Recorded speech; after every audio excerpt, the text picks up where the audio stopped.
Hello, my name is Moukim. I'm a senior economist in the Human Development Department in the Middle East and North Africa department here at the World Bank.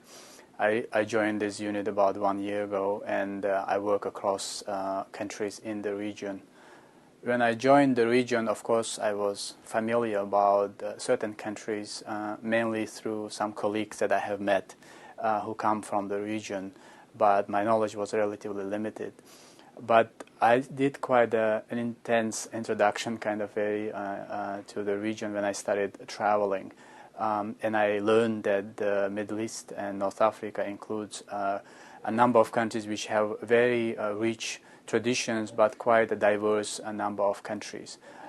Usually we talk about them about like Arab-speaking countries, but although of course speaking Arab, the Arabic language as a common language is something that they have all in common, in addition to religion and other things. At the same time, culturally, informally, they have a lot of differences between them. So being aware of that, I think, is a very important aspect.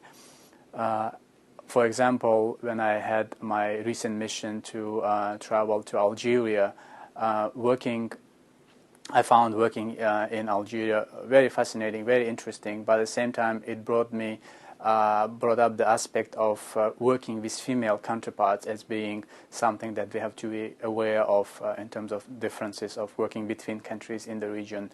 Working in Algeria was very interesting.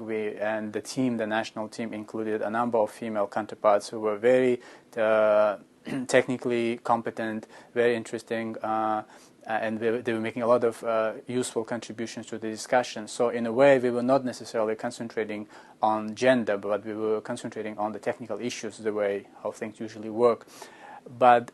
And then we had a very productive mission, and but at the same time we built very close, informal, friendly relationships, and we had a very nice dinner at the end of the mission, and the mission ended at a very nice, informal, close goodbyes, if I may say that way.